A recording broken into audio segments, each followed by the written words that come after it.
கர்த்தரின் பார்வைக்கு செம்மையானதை செய்தது உண்மைதான். ஆனாலும் தேவன் இருதயத்தை பார்க்கிறார். அவன் முழு மனதோடு செய்யவில்லை என்று ஆண்டோடைய ஆவியானவர் எழுதி வச்சிருக்கார். அருமையான சௌர்யே சௌர்ணே கேள், நீயோ நானோ முழு மனதோடு நம்ம அவரை நேசிக்காதனால்தான், முழு மனதோடு அவரிடத்துல அன்பு கூறாதனால்தான் தேவைப்படும்போது பாவம் செய்யும். புரியுதுங்களா? இப்போ தேவைப்படும்போது வசந்தத்துக்கு மாறா போறோம். புரியுதா? ஏன் வசந்தத்துக்கு மாறா போறோம்? முழு மனதோடு செய்யலைங்க, முழு மனதோடு செய்யல. அதனாலதான் வசந்தத்துக்கு மாறா நடக்கிறோம். முழு மனதோடு செய்யல, நேசிக்கல, அதனால்தான் தேவைப்படும்போது பாவம் செய்யறோம். புரிஞ்சுக்கிச்சிங்களா உங்களுக்கு? ஆனா தேவனை நேசிக்கிறேன்னாங்க. வேதம் என்ன சொல்லுது? அவரிடத்துல முழு இதயத்தோடு இருந்தாங்களாம், ஒப்பு கொடுத்தாங்களாங்க, அவரிடத்துல அன்பு கொடுத்தாங்களாங்க, அன்பு கொடுத்தாங்களாம். தங்களை தாங்களே முதலாவது கர்த்தருக்கும் பின்பு எங்களுக்கும். எப்படி தங்களை தாங்களே ஒப்பு கொடுக்குறாங்க? ஆண்டவரே, நான் முழுமையா எங்களை ஒப்பு கொடுக்குறப்பா. யோசித்து பாருங்க, ஏன் நீங்க அப்பப்போ பாவம் செய்றீங்க? ஏன் அப்பப்போ வசனத்துக்கு மாறா நடக்கிறீங்க? ஏன் தெரியுமா? எந்த சகோதரனோ சகோதரியோ முழுமையாய் தன்னை தேவனுக்கு ஒப்பு கொடுக்காத பட்சத்தில் அப்படிதாங்க செய்வான். முதல்ல கர்த்தருக்கு, பின்பு ஊழியக்காரருக்கு. ஆனா இயேசு என்ன சொல்றாரு? அப்படி அந்த சீஷலுக்கு முதல்ல கட்டளை கொடுத்துட்டாரு. நான் சொல்றது போய் சொல்லுங்க பண்ணிட்டார். சரி, ஓகே. இப்ப சொல்றாரு, உங்களுக்கு செவி கொடுக்கிறவன் எனக்கு செவி கொடுக்கிறான், உங்களை அசட்டை பண்ணுகிறவன் என்னை அசட்டை பண்ணுகிறான், என்னை அசட்டை பண்ணுகிறவன் என்னை அனுப்பினவரே. அப்ப ஒரு ஊழியக்காரனுக்கு யாரோ பாதிப்பு கொடுத்தால், அசட்டை பண்ணினால், இயேசு அசட்டை பண்றாங்க. இயேசு மட்டும் இல்ல, பிதாவையும் அசட்டை பண்றாங்க. ஏன்னா பிதா சொல்லித்தான் இயேசு ஊழியக்காரன் வச்சுக்க. ஆகையினால ஊழியக்காரனை அசட்டை பண்ணிவிடக் கூடாது. அந்த ஆள் கிடக்குறேன், அது உங்க இஷ்டம், அது உங்க விருப்பம். ஆனால் யாரும் ஊழியக்காரன் வேதனைப்படுற மாதிரி, எப்படி ஆண்டவராக இயேசு வேதனைப்படக்கூடாதுன்னு நினைக்கிறோமோ, அப்படியே ஊழியக்காரன் நம்மால வேதனைப்படக்கூடாதுன்னு நினைக்கிறோம். அசட்டை பண்ணினால் இயேசு அசட்டை பண்ணப்படுகிறார். இயேசு அசட்டை பண்ணப்பட்டால் பிதா அசட்டை பண்ணப்படுகிறார். அந்த ஜனங்கள் முதலாவது தங்களை தாங்களே கர்த்தருக்கென்றும் பின்பு எங்களுக்கும் ஒப்பு கொடுத்தார். ஏன் ஒப்பு கொடுத்தாங்க? தேவனுக்கு. ஏன் ஒப்பு கொடுத்தாங்க? நம்ம தேவனுக்காக படைக்கப்பட்டோம், நம்ம அதை மறந்து இப்படி வாழ்ந்துட்டோம். ஆனால் தேவனோ தம்முடைய குமாரனா இயேசுவின் மூலம் இத்தனை பாடுகளுக்கு அவரை உட்படுத்தி எங்களை மறுபடியும் அவருடைய பிள்ளைகளை மாத்தினார். இந்த அன்புக்கு இடா எப்படிப்பா வாழ்றது, எப்படிப்பா வாழ்றதுன்னு எண்ணி மனப்பூர்வமாய் ஒப்பு கொடுத்தாங்களாம். ஏதோ சபையின் போதகர் ஒப்பு கொடுங்க, இத்தனை பாடுபட்ட இயேசுவுக்கு ஒப்பு கொடுங்க, இப்படி பாடுபடும்படிக்கு அனுமதித்த தேவனுக்கு ஒப்பு கொடுங்க அப்படின்னு யாரும் அவங்களை கெஞ்சலைங்க, அவங்களை கெஞ்சல. ஆனால் அந்த குருந்து சபையார் தங்க விருப்பப்படி, தங்களுடைய மனப்படி, ஐயோ முதலாவது எங்களை கர்த்தருக்கு அர்ப்பணிக்கிறோம், ஏன்னா எங்களை அவருக்குன்னு படைச்சாரு, மறந்துட்டோம். ஆனா தம்முடைய குமாரனால அவரை பாடுபடுத்தி எங்களை மறுபடியும் தேவனுக்கு மீட்டாரு. எத்தனை அன்பு! ஆகவே ஆண்டவரே, நாங்கள் மனப்பூர்வமாக ஒப்பு கொடுக்கிறோன்னு ஒப்பு கொடுத்தாங்க. நம்ம எப்படி? இது தேவ சித்தங்க, இது தேவ சித்தம்.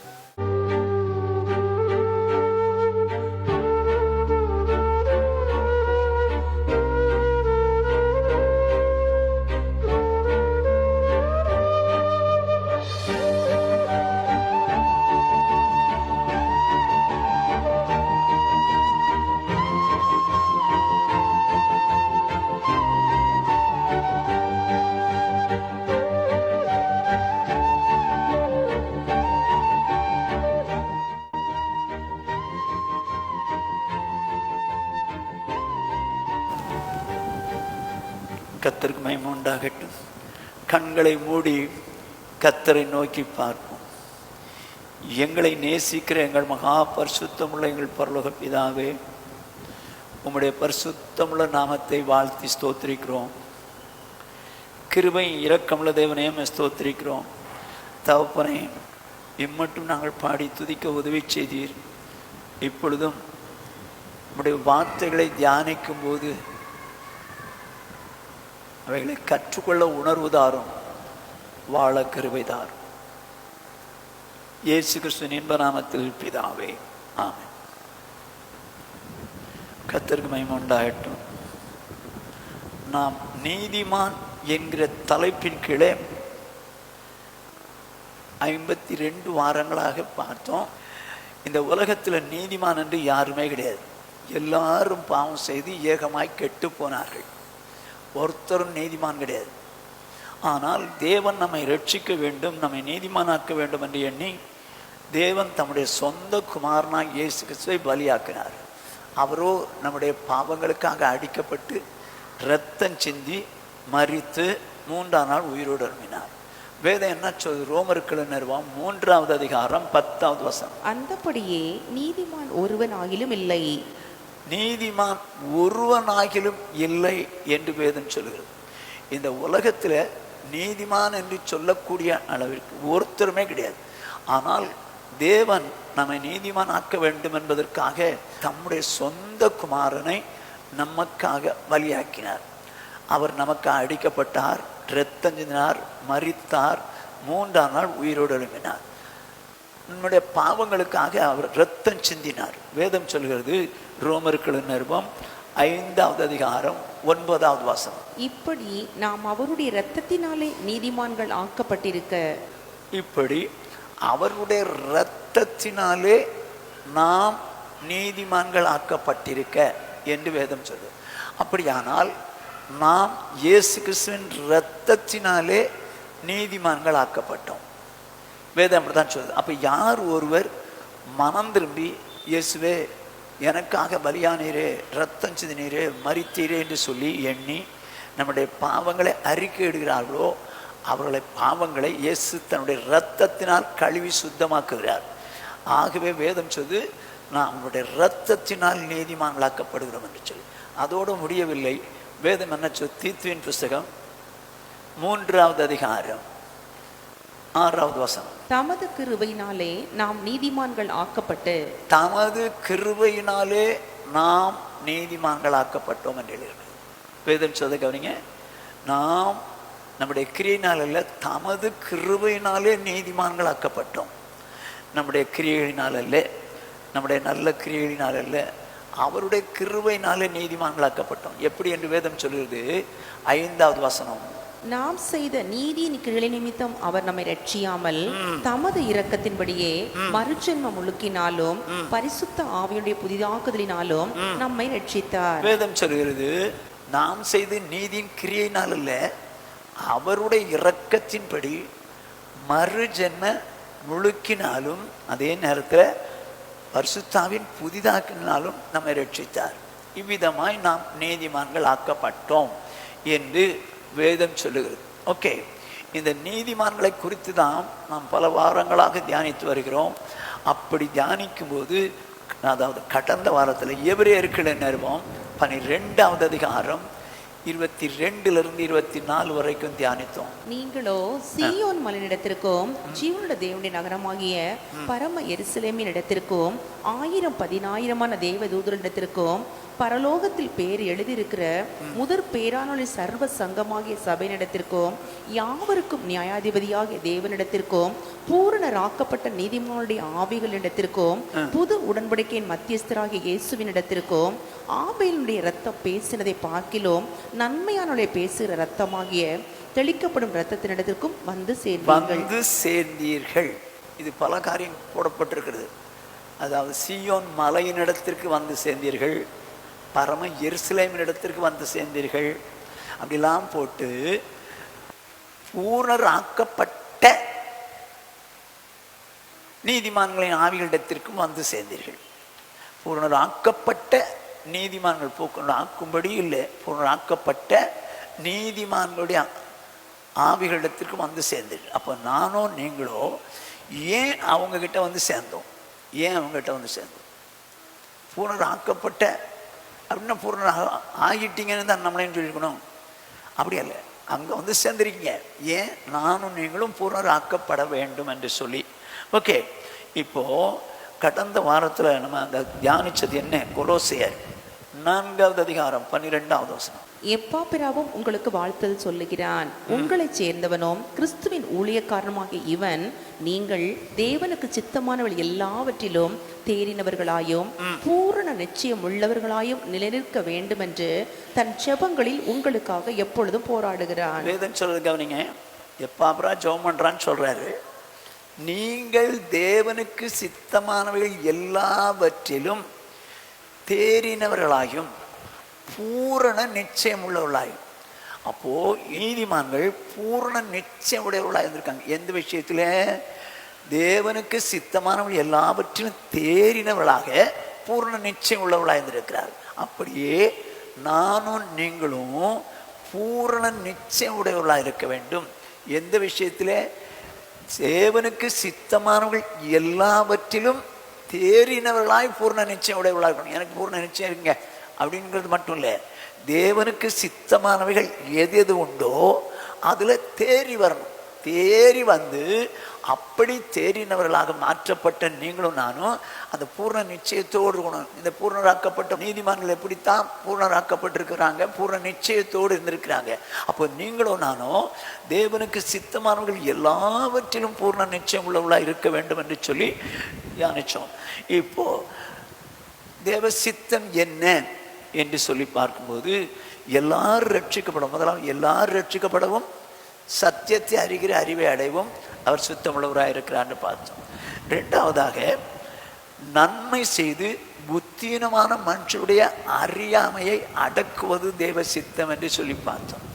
கடந்த வாரத்திலே 1 தெசலோனிக்கேயர் 5வது அதிகாரம் 18வது வசனம். எல்லாவற்றிலேயும் ஸ்தோத்திரம் செய்யுங்கள், அப்படி செய்வதே கிறிஸ்து இயேசுவுக்குள் உங்களை குறித்து தேவனுடைய சித்தமாயிருக்கிறது. எல்லாவற்றிலும் ஸ்தோத்திரம் செய்யுங்கள், அப்படி செய்வதே கிறிஸ்து இயேசுக்குள் உங்களை குறித்து தேவ சித்தம்.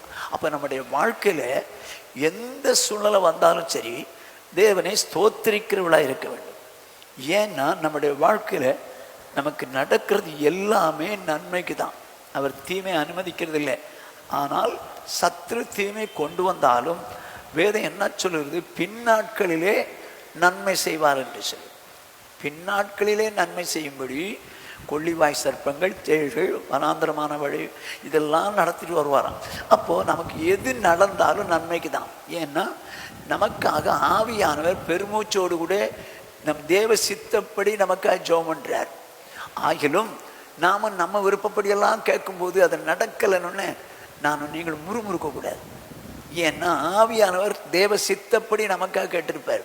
அப்படி கேட்கும்போது தேவ சித்தம் எதுவோ அதுதான் நம்முடைய வாழ்க்கையில் நடக்கும். அப்படியானால் நம்முடைய வாழ்க்கையில் நடக்கிறதுலாம் தான் வேதம் அப்படிதான் சொல்லுது. அன்றி அவருடைய தீர்மானத்தின்படி அழைக்கப்பட்டுள்ளாய் தேவனுடைய அன்புள்ள சகலமும் நன்மைக்கு ஏதுவா. ஏன்னா ஆவியானவர் தேவ சித்தப்படி ஜெபம் பண்றதுனால எல்லாமே நமக்கு நன்மைக்கு தான். ஆகையினால நம்ம எல்லாவற்றுக்காகவும் தேவனை ஸ்தோத்திரம். வேதம் என்ன சொல்லுது? மனப்பூர்வமாய் தேவனை துதிங்கள். ஏதோ வேதம் சொல்லிச்சு, சரி சரி சரி நான் துதிச்சு தான் பார்ப்போம், சரி சரி நான் துதிக்கிறேன் போ அப்படின்னு நினச்சி ஏதோ சூழ்நிலை வருத்தத்தில் சொல்லக்கூடாது. எனக்கு இது நடந்துச்சான் ஆனால் ஸ்தோத்திரம், ரைட் ஆண்டவரை எனக்கு எல்லாம் நன்மைக்கு செய்வேன் அப்படின்னு சொல்லி மனப்பூர்வமாய் தேவனை ஸ்தோத்திரிக்க வேண்டும் என்று வேதம் சொல்லுது. சூழ்நிலைக்காக கட்டாயத்துக்காக தேவனை ஸ்தோத்திரிக்கிறது இல்லை. அதோடு மாத்திரமல்ல, நம்முடைய வாழ்க்கையில் முறுமுறுக்க கூடாது என்று சொல்லியும் பார்த்தோம். முறுமுறுக்கிறதை தேவன் ஒரு நாளும் ஒத்துக்கொள்கிறது இல்லை.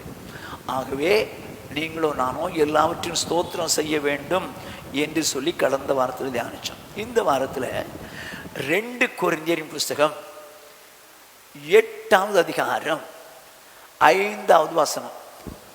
மேலும் நாங்கள் நினைத்தபடி மாத்திரம் கூடாமல் தேவனுடைய சித்தத்தினாலே முன்பு தங்களை தாமே கர்த்தருக்கும் பின்பு எங்களுக்கும் ஒப்பு கொடுத்தார்கள். தேவனுடைய சித்தத்தினாலே முன்பு தங்களை தாங்களே கர்த்தருக்கும் பின்பு எங்களுக்கும் ஒப்பு கொடுத்தார். அப்படியானால் தேவனுடைய பிள்ளைகள் என்று சொல்லக்கூடியவர்கள் தங்களை தாங்களே கர்த்தருக்கும் பின்பு நடத்துகிற ஊழியக்காரருக்கும் ஒப்பு கொடுக்க வேண்டும் என்பது தேவனுடைய சித்தம். தேவனுடைய சித்தத்தினால் தான் ஒப்பு கொடுத்தாங்கன்னு இருக்கு. அப்போ தேவனுடைய பிள்ளைகள் என்று சொல்லக்கூடியவர்கள் முதலாவது தங்களை தாங்களே ஒப்பு கொடுங்க, ஒப்பு கொடுங்க, ஒப்பு கொடுங்க. நம்ம எல்லாரும் கர்த்தருக்கு ஒப்பு கொடுங்க. எப்படி இல்லை, தங்களை தாங்களே கர்த்தருக்கு ஒப்பு கொடுக்கும். பின்பு எங்களுக்கு ஒப்பு கொடுக்கும். எங்களுக்குன்னா யாருக்கு? நடத்துகிற ஊழியக்காரருக்கும் ஒப்பு கொடுக்க வேண்டுமா? இது தேவ சித்தம், இது தேவ சித்தம். நீங்களும் நானும் தேவ சித்தம் செய்யும்படிதான் தேவன் விரும்புகிறார். தேவ சித்தத்திலே தேர்ந்தவளாகவும் பூர்ண நிச்சயம் உள்ளவளாய் மாற வேண்டும் என்று சொல்லி வேதம் சொல்லுகிறது. அப்படியானால் 2 பாயிண்ட் இந்த விஷயத்தில். தேவனுக்கு சித்தப்படி முதலாவது தங்களை தாங்களே கர்த்தருக்கு ஒப்பு கொடுக்கணும். 2வது தங்களை தாங்களே நடத்துகிற ஊழியக்காரருக்கு ஒப்பு கொடுக்கணும். ஏங்க தங்களை தாங்களே ஒப்பு கொடுக்கணும் அப்படின்னு சொல்லி நம்ம தியானிக்கும் போது 1 கொரிந்தியரின் புஸ்தகம் 8வது அதிகாரம் 6வது வசனம். பிதாவாகிய ஒரே தேவன் நமக்குண்டு, அவராலே சகலமும் உண்டாயிருக்கிறது, அவருக்கென்று நாமும் உண்டாயிருக்கிறோம். இயேசு கிறிஸ்து என்னும் ஒரே கர்த்தரும் நமக்குண்டு, அவர் மூலமாய் சகலமும் உண்டாயிருக்கிறது, அவர் மூலமாய் நாமும் உண்டாயிருக்கிறோம். இங்கே சொல்லப்பட்ட வசனத்தை நல்லா கவனிங்க. பிதாவாகிய ஒரே தேவன் நமக்கு உண்டு, அவராலே சகலம் உண்டாய், அவருக்கென்று நாம் உண்டாயிருக்கிறோம். அப்ப நம்மளை உண்டாக்குனது எதற்காக? அவருக்காக தான் உண்டாக்குனார். யார் மூலம் உண்டாக்குனார்? கர்த்தராகிய இயேசு கிறிஸ்து மூலம் உண்டாக்கினார். நல்லா கவனிச்சுங்க. அவருக்காக தான் உண்டாக்கப்பட்டோம். ஆனா அது நமக்கு தெரியல. அவருக்காக உண்டாக்கப்பட்டோம் என்பதை நம்ம மறந்துட்டோம். ஆகினால்தான் நம்முடைய சுய இச்சைகளின்படி நடந்து அசுத்தத்தை அருவருப்பை நடப்பித்து தேவனுக்கு துரோகிகளாய் மாறினோம். தேவனுக்கு துரோகிகளாய் மாறினோம். ஆண்டவர் நினைச்சிருந்தார்னா, எனக்காக நான் படைச்சேன், ஆனா இவங்களோ சுய இச்சைகளின்படி நடந்து எனக்கு துரோகம் பண்ணிட்டார்களே அப்படின்னு சொல்லி அழிச்சிருக்கலாமா? அழிச்சிருக்க முடியுங்க. நோவா காலத்துல முழு உலகத்தை அழிச்சார். முழு உலகத்தை அழிச்சார். 6வது நாளில் படைக்கும் போது எல்லாவற்றையும் பார்த்தா நன்றா இருந்ததுன்னு சொல்லியிருக்கு. ஆதாமை ஏவாளையும் கடைசி நாளில் படைச்சார். மிருகங்களையும் படைச்சாரு, அப்புறம் ஆதாமை ஏவாளையும் படைச்சார். எல்லாம் நன்றா இருந்தது என்று சொன்னார். ஆனால் 1வது அதிகாரத்தில் அப்படி சொன்னார். 6வது அதிகாரத்தில் அவர்களை படைத்ததற்காக நான் விசனப்படுகிறேன். நித்தம் அவருடைய இருதயம் பொல்லாப்பானதாக இருக்கும், நினைவுகளும் தோற்றமெல்லாம் பொல்லாப்பா இருக்குன்னு சொல்லி நம்மளை அழிச்சிருன்னு மொத்தத்தில் அழிச்சிட்டார். ஏங்க, நம்மளை அவருக்கென்று தானே படைச்சார். நம்ம எப்படிப்பட்டவங்கன்னு அவருக்கு தெரிஞ்சிச்சா? தெரியும். நம்ம எப்படியெல்லாம் வாழ்ந்தோம், அசுத்தமாக வாழ்ந்தோம், அருவருப்பாக வாழ்ந்தோன்னு அவருக்கு தெரியும். அழிச்சிருக்கலாங்க, நம்மளை அழிச்சிருக்கலாம். ஆனா அழிக்காம தேவன் தம்முடைய சொந்த குமாரனை பலியாக்கினார் பாருங்க. அதுதான் பெரிய பியூட்டி. சொந்த குமாரனை பலியா. ஏன்? நாம் அவருடைய பிள்ளைகளாய் மாற வேண்டும் என்பதற்காக தேவன் தம்முடைய சொந்த குமாரனை நமக்காக பலியாக்கினார். ஏங்க, நானும் நீங்களும் பலியாக்கப்படணும். செஞ்சது பாவம், செஞ்சது நம்மளை கொன்னு இருக்கணும். ஆனால் தேவன் எவ்வளவு அன்புள்ளவர்னு பாருங்க. நம்மளை கொல்லாம நம்முடைய சொந்த குமாரனை பலியாக்கி நம்மளை ரட்சித்தாருங்க. நம்மளுடைய பிள்ளை மாத்தின. வேதம் என்ன சொல்லுது? ரோமர்கள் நிருபம் 8வது அதிகாரம் 32வது வசனம். தம்முடைய சொந்த குமாரன் என்றும் பாராமல் நம்ம எல்லாருக்காகவும் அவரை ஒப்பு கொடுத்தவர் அவரோட கூட மற்ற எல்லாவற்றையும் நமக்கு அருளாதிருப்பது எப்படி? அங்க வேதத்தின் அழக பாருங்க. தம்முடைய சொந்த குமாரன் என்றும் பாராமல், அவரை பார்க்க சொந்த பிள்ளைய நம்ம இப்படி பலி கொடுக்கறது அப்படின்னு நினைக்கலங்க. சொந்த குமாரன்னு பார்க்காம நம்ம எல்லாருக்காகவும் அவரை ஒப்பு கொடுத்தாராம். யோசித்து பாருங்க. படைக்கப்பட்டோம், நம்ம மறந்துட்டு சுய இச்சைகளின்படி வாழ்ந்தோம், அக்கிரம அசுத்தம் செஞ்சோம், நம்ம தேவனுக்கு வந்தா துரோகிகளா மாறணும், தேவன் நம்மளை அழிச்சிருக்கலாம். ஆனால் என் ஆண்டவர் என்ன செய்கிறார் பாருங்க. சொந்த குமாரன் என்றும் பாராமல் அவரையே நமக்காக ஒப்பு கொடுத்தார். சரி, அவர் ஒப்பு கொடுத்தார், ரைட். இப்ப குமாரன் நினைச்சிருந்தா, என்னப்பா நீங்க இவனெல்லாம் இந்த மாதிரி துரோகம் பண்றாங்க, அவனுக்கு நான் அடிபடணுமா அப்படின்னு நினைக்கல. அவர் நினைச்சிருந்தா அப்படி சொல்லியிருக்க சான்ஸ் இருக்கலாம். ஆனா அவர் அப்படி சொல்லல. வேதம் என்ன சொல்லுது? எபேசியர் 5வது அதிகாரம் 2வது வசனம். கிறிஸ்து நமக்காக தம்மை தேவனுக்கு சுகந்த வாசனையான காணிக்கையாகவும் பலியாகவும் ஒப்பு கொடுத்து நம்மில் அன்பு கூர்ந்தது போல நீங்களும் அன்பிலே நடந்து கொள்ளுங்கள். என்னமா நம்மில் அன்பு கூர்ந்தது போல? எப்படி அன்பு கூர்ந்தாராம்? தேவனுக்கு சுகந்த வாசனை கொடுக்கறது, சுகந்த வாசனை வச்சுக்கோ, காணிக்கையா கொடுத்துடலாம். பலியாக ஒப்பு கொடுத்து நம்மில் அன்பு கூர்ந்தார். அப்போ நானே பலியாயிடுறேன். நான் பலியாகிறேன்னு தன்னையே பலியாக ஒப்பு கொடுத்தாருங்க. என்ன தேவனுக்கு அன்பு, தம்முடைய குமாரனுடைய அன்பு, தன்னையே பலியாக்குறார். எப்படி பலியாக்குறாங்கன்னு உங்களுக்கு தெரியும். நீங்களும் நானும் அநேக நேரங்களில் பைபிளை படிச்சிருக்கிறோம், வேதத்தில் தியானிச்சிருக்கிறோம். உன்னதத்திலிருந்து பூமிக்கு அனுப்புகிறார் பிதாவாகிய தேவன். இயேசு உன்னதத்திலிருந்து பூமிக்கு வருகிறார். அதாவது மகிமையை துறந்து மனுஷனா வர்றார். பிதாவுக்கு சமமாய் இருப்பதை கொள்ளையாடின பொருளாக எண்ணாமல் பூமிக்கு வருகிறார். பரலோகத்தை துறந்து வருகிறார். இங்க வந்து நிந்தைகளை அவமானங்களை அடைகிறார். மனுஷனுடைய நாற்றம் பிடித்த உமிழ்நீரை முகத்தில் வாங்குறார். எங்க தேவனுடைய குமாரன்க இது எதுக்காக நம்ம வாங்கினார்? என்ன மீட்ட தேவனுடைய பிள்ளை மாற்ற என்ன அன்பு. முகத்தில் நாற்றம் பிடித்த உமிழ்நீரை வாங்குறாரு. கண்ணுங்களை கட்டிட்டு கன்னத்தில் அடிக்கிறாங்க. அடிச்சுட்டு யாருன்னு சொல்லுன்னு சொல்லி பரிகாசம் பண்றாங்க. அதுக்கு அமைதியா இருக்கிறாரு. அதோடு மாத்திரமல்ல, முள்கிடத்தை சுட்டி கோலால அடிக்கிறாங்க. இதெல்லாம் அவர் பாடுபடணுமா? ஏங்க அவருடைய மடியிலே செல்ல பிள்ளை இருந்தவருங்க நமக்காக பலியானாராங்க. நமக்காக பலியானாராங்க. இத்தனை பாடுபட்டு பலியானார். அதோடு மாத்திரமல்ல, அவரை வாரினால் அடித்தார்களாம். வேதம் அவர் அடிக்கப்பட்டார், நொறுக்கப்பட்டார். அடிக்கிறது வேற, நொறுக்கிறது வேற. அந்த அளவுக்கு இயேசுவை நொறுக்கிட்டாங்க. வேதம் சொல்லுது அவருடைய முதுகு ஏர் உழுத நிலம் போல் ஆயிற்று. அந்த அளவு கிளின்னு கிழிச்சிட்டாங்க. அதோடு மாத்திரம் இல்லை, அவரை சிலுவை மரத்தை தூக்கிட்டு மலைக்கு தூக்கிட்டு போறாங்க. இன்னொருத்தனை பிடிச்சி தூக்குப்பான்னு அவனால முடியல. இவரே தூக்கிட்டு போறாரு. சிலுவையில் அடிக்கிறாங்க. 2 கல்லர்களுக்கு நடுவில் அவரை தொங்க வச்சிட்டாங்க. கைகள்ல ஆணி, கால்கள்ல ஆணி. ஆணி அடிக்கும்போது எப்படிங்க இருந்திருக்கும்? கைகளில் ஆணி அடிக்கும்போது எப்படிங்க இருந்திருக்கும்? கால்கள் 2ஐயும் சேர்த்து வச்ச ஆணி. தாகமா இருக்கிறேன்றாரு.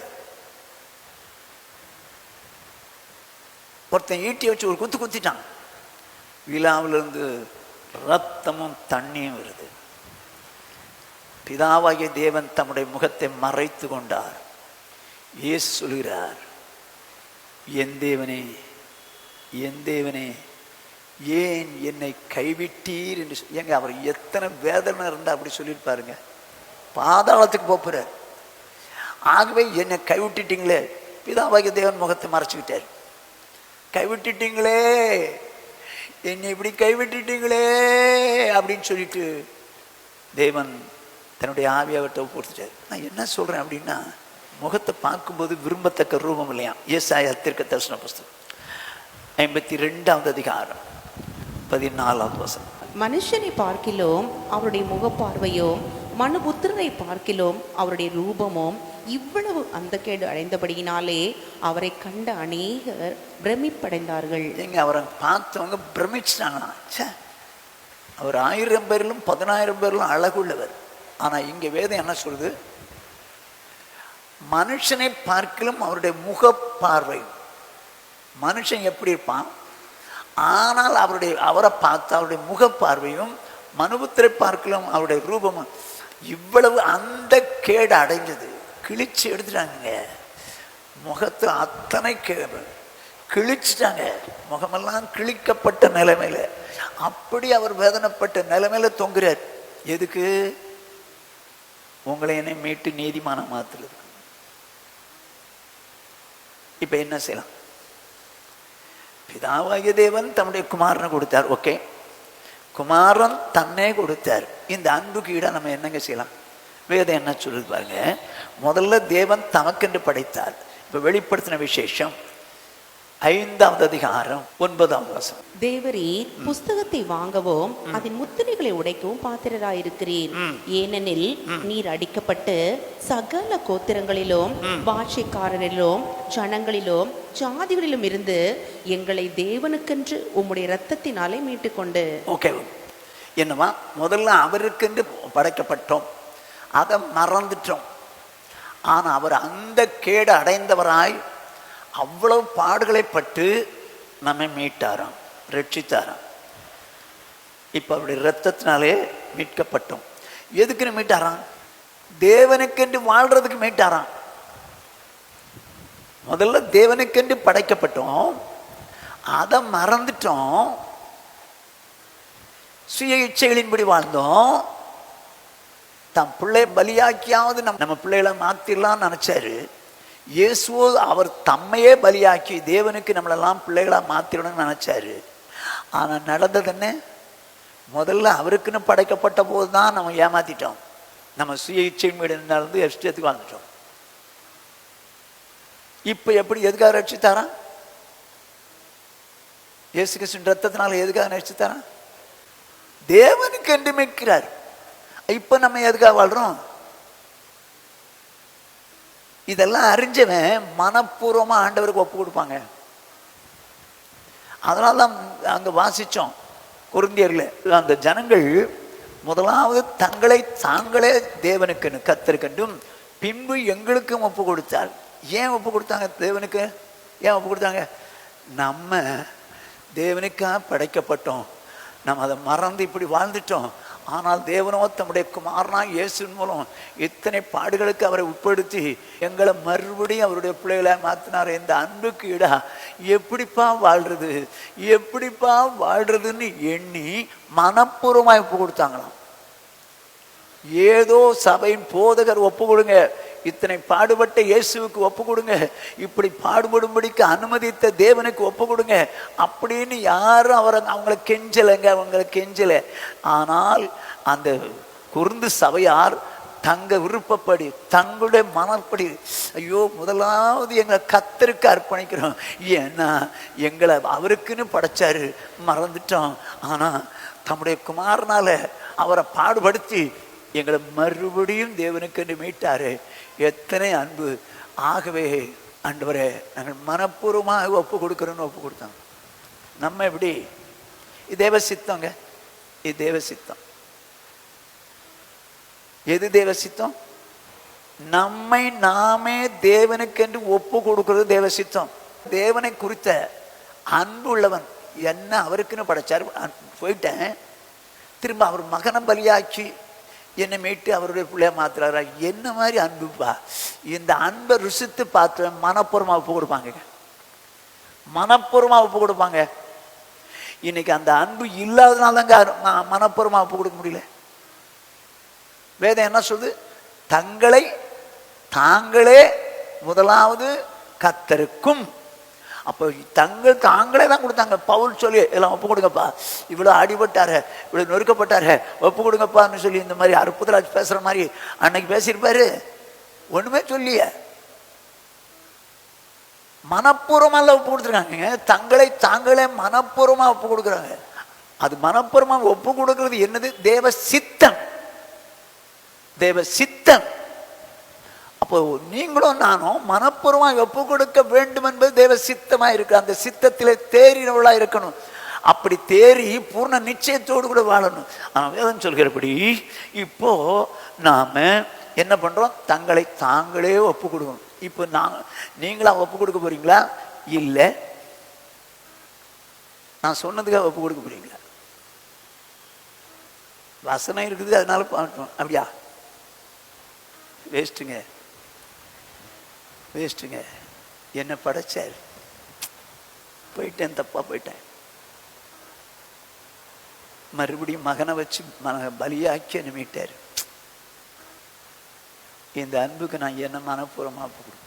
ஏங்க, நான் எத்தனோ இந்த காட்சியை பார்த்து ஆண்டவர்கிட்ட அந்த வார்த்தைகளை சொல்லி நான் என்ன மனப்பூர்வமாக ஒப்பு கொடுக்குறேன். ஆண்டவர் யாரோ கட்டாயப்படுத்தலை, இல்லை ஏதோ ஒரு சூழ்நிலைக்காக நான் அப்படி சொல்லலை. என்ன போய் நேசிக்கிற அளவுக்கு, இந்த அளவுக்கு உங்களுடைய குமாரனை பலியாக்குனீங்க. நான் மனப்பூர்வமா உங்களை நேசிக்கிறேன் ஆண்டவரே. முழு இதயத்தோடு, முழு ஆத்மாவோடு, முழு மனதோடு, முழு பலத்தோடு இடத்துல அன்பு கூட என்னை மனப்பூர்வமா ஒப்பு கொடுக்குறேன்னு சொல்லி தினம் ஒப்பு கொடுத்தோம். நம்ம சரி இப்போ ஒப்பு கொடுக்கணுங்க. அவங்க ஒப்பு கொடுத்தாங்கன்னு இருக்கு. எப்படி? முதலாவது தங்களை தாங்களே கத்தருக்கும், தங்களை தாங்களே கத்தருக்கும், பின்பு எங்களுக்கும். சரி தானே? தங்களை தாங்களே தான் கத்தர் கொடுத்தாங்க. சரி, எப்படி ஒப்பு கொடுத்துருப்பாங்க? அது எப்படி ஒப்பு கொடுக்கறது? அவர் ஒப்பு கொடுக்கணும். எப்படி தங்களை தாங்களே ஒப்பு கொடுக்குறது? ஒப்பு கொடுத்துட்றேன்பா அப்படின்னு சொல்லி ஒப்பு கொடுத்தா போதும்ல? போதும் தானே? அப்படி ஒப்பு கொடுத்துட்டு நம்ம இஷ்டத்துக்கு வாழவா? என்ன மனப்பூர்வமா உங்களுக்கு ஒப்பு கொடுக்குறேன்னு சொல்லிட்டு நம்ம இஷ்டத்துக்கு வாழவா? என்னங்க அது ஒப்பு கொடுத்தல்? அது என்ன ஒப்பு கொடுத்தல்? வேதம் என்ன விரும்புதுன்னு பாருங்க, என்ன ஆண்டோடைய வார்த்தை சொல்லுதுன்னு பாருங்க. உபாகமம் 6வது அதிகாரம் 5வது வசனம். நீ உன் தேவனாகிய கர்த்தரிடத்தில் உன் முழு இருதயத்தோடும், உன் முழு ஆத்துமாவோடும், உன் முழு பலத்தோடும் அன்பு கூறுவாயாக. இப்போ தேவனுடைய வார்த்தை அதாவது என்ன விரும்புதுன்னு பாருங்க. அவரிடத்துல முழுமையா அன்பு கூறுறேன்னு சொல்றவன் முழு இருதயத்தோடும், முழு ஆத்மாவோடும், முழு பலத்தோடும் அன்பு கூறுறோமா? நமக்கு அப்படி என்ன வருது? ரட்சிக்கப்படும் முன்னால எப்படி வாழ்ந்தோமோ அதுதாங்க இப்போ வாழ்றோம். ரட்சிக்கப்படும் முன்னால எங்களுக்கு ஆண்டவரை அதை செய்யும், இதை செய்யும், இதை பண்ணோம், அதை பண்ணோம் தான் சொன்னோம். இன்னைக்கும் ரட்சிக்கப்பட்ட பிறகு இவ்வளவுதெல்லாம் உயிரை கொடுத்து என்னை மீட்டாரே அப்படின்னு தெரிஞ்ச பிறகும் எங்களுக்கு இதை கொடுங்க, அதை கொடுங்க, அதை கொடுங்க, இதை கொடுங்க தானே கேட்கறோங்க.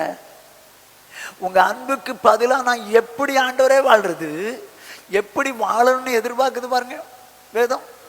உன் தேவனாய கர்த்தரிடத்தில் முழு இருதயத்தோடும், உன் முழு ஆத்மாவோடும், உன் முழு பலத்தோடு அன்பு கூறுவாங்க. அப்படியானால் அவர் மேல முழுமையா அன்பு கூறுற மாதிரி இருக்கணுமா? முழுமையா அன்பு கூறுற மாதிரி இருக்கணுமா? இப்போ முழுமையா அன்பு கூறுறவன் என்ன செய்வான்னு உங்களுக்கு தெரியும். என்ன செய்வான்னு தெரியும். எப்படி சொல்றேன் பாருங்க. சங்கீதம் 97:10. கர்த்தரில் அன்பு கூறுகிறவர்களே, கர்த்தரில் அன்பு கூறுகிறவர்களே, தீமையை வெறுத்து விடுங்கள். தீமையை வெறுத்து விடுங்கள் அப்படின்னு அர்த்தம் என்ன? பாவத்துக்கு செத்துறணுங்க, பாவத்துக்கு செத்துறணும். இதைத்தான் 1 பேதுரு 2:24 சொல்லுது.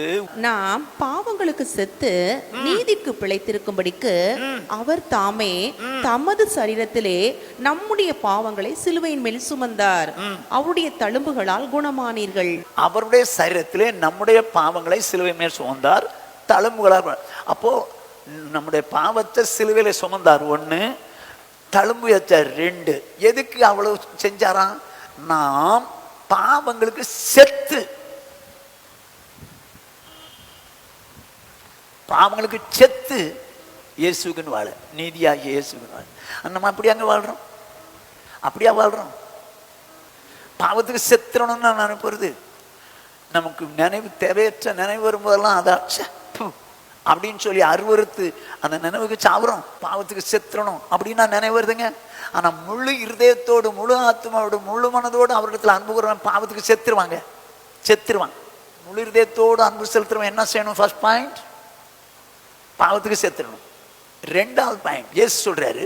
யோவான் எழுதின சுவிசேஷம் 14வது அதிகாரம் 23வது வசனம். இயேசு அவனுக்கு பிரதியுத்தரமாக, ஒருவன் என்னில் அன்பாய் இருந்தால் அவன் என் வசனத்தை கைக்கொள்ளுவான். ஒருவன் என்னில் அன்பாய் இருந்தால் அவன் என் வசனத்தை கைக்கொள்வான். அப்படின்னா யார் ஒருவர் இயேசுவுக்கு மேல முழுமையா அன்பு கூறுறாங்களோ அவர் என்ன வசனம் சொன்னாலும் கேட்பாங்க. இப்ப யோசிங்க, ஏன் நமக்கு வசனம் கீழ்ப்படிய முடியல? இல்லைன்னா பாவம் செய்யறோம். ஏன்? வேதம் என்ன சொல்லுது? முழு மனதோடு, முழு பலத்தோடு, முழு மனதோடு அன்பு கூறணுமா? அப்படி அன்பு கூறணும்னு சொன்னா வேதம் எதிர்பார்க்கிறதுன்னு நாம் பாவத்துக்கு செத்துறணும். தேவனிடத்தில் அன்பு கூறுகளே, தீமையை வெறுத்து விடுங்கள். வெறுத்துறணும், ஃபர்ஸ்ட் பாயிண்ட். 2வது பாயிண்ட், அவரிடத்தில் முழுமையா அன்பு கூறுறவன், முழு இதயத்தோடு, முழு ஆத்மாவோடு, முழு மனதோடு அன்பு கூறுறவன் எப்படி இருப்பானா? அவர் வசனம் என்ன வசனம் சொன்னாலும் அப்படியே செய்வான். என்ன வசனம் சொன்னாலும் செய்வாங்க. இதுதான் முழுமையா அன்பு கூறுறது. இதுதான் முழுமையா அன்பு கூறுறது. நம்ம வாழ்க்கையில நமக்கு வசனம் ஏன் கீழ்ப்படிய முடியல? இல்லை ஏன் நம்ம சூழ்நிலை வரும்போது பாவம் செய்கிறோம்? முழுமையாக அன்பு கூறலங்க, முழுமையாக அன்பு கூறல. நான் அதுக்கு உதாரணம் சொல்கிறேன் பாருங்க. வாசிங்க 2 நாளாகம் 25வது அதிகாரம் 1வது 2வது வசனங்கள். அமத்சியா 25ஆம் வயதிலே ராஜாவாகி 29 வருஷம் எருசலேமில் அரசாண்டான். எருசலேம் நகரத்தாளாகிய அவனுடைய தாயின் பேர் யோவதானாள். அவன் கர்த்தரின் பார்வைக்கு செம்மையானதை செய்தான், ஆனாலும் முழு மனதோடே அப்படி செய்யவில்லை. நல்லா கவனிச்சுங்க. கர்த்தரின் பார்வைக்கு செம்மையானதை செய்தது உண்மைதான், ஆனாலும் தேவன் இருதயத்தை பார்க்கிறார். அவன் முழு மனதோடு செய்யவில்லை என்று ஆண்டோடைய ஆவியானவர் எழுதி வச்சிருக்கார். அப்ப முழு மனதோடு செய்யலைங்கிறது யாருக்கு தெரியும்? தேவனுக்கு தெரியும். நீங்களோ நானோ முழு மனதோடு நேசிக்கிறோமா இல்ல அறகுறையா நேசிக்கிறோமா கண்டுபிடிச்சுக்கலாமா? சில காதுல கழுத்துல போடுறீங்களே, அது ஒரிஜினலா டூப்ளிகேட்டான எப்படி கண்டுபிடிக்கலாம்? உர கல்லில் உரசி பார்க்கணும். எல்லா கல்லையும் உரசி பார்த்தாலும் ஒன்றும் தெரியாது. இப்போ நீங்க முழு மனதோடு நேசிக்கிறீங்களா இல்ல அறகுறையா நேசிக்கிறீங்களா பார்த்துலாமா? இவன் என்ன பண்ணலையா? முழு மனதோடு அப்படி செய்யவில்லை. ஆனா கர்த்தரின் பார்வைக்கு செம்மையாக செய்தது உண்மைதானா? உண்மைதான். ஆனா எப்படி செய்யல? முழு மனதோடு செய்யலைங்கிறது யாருக்கு தெரியும்? உங்களுக்கு எனக்கும் தெரியாது. நான் ஒரு காரியத்தை செய்கிறேன் அப்படின்னா நான் முழு மனசோடு செய்கிறேன்னா இல்லை அறகுறை மனசோடு செய்கிறேன்னா உங்களுக்கு எப்படி தெரியும்? தெரியாது. ஆனால் மேலே உள்ளவர்களுக்கு தெரியும், மேலே உள்ளவர்களுக்கு தெரியும். அருமையான தேவஜனமே, அவன் முழு மனதோடு செய்யாதனால என்ன நடந்ததுன்னு உங்களுக்கு தெரியும் தானே? என்ன பண்ணா?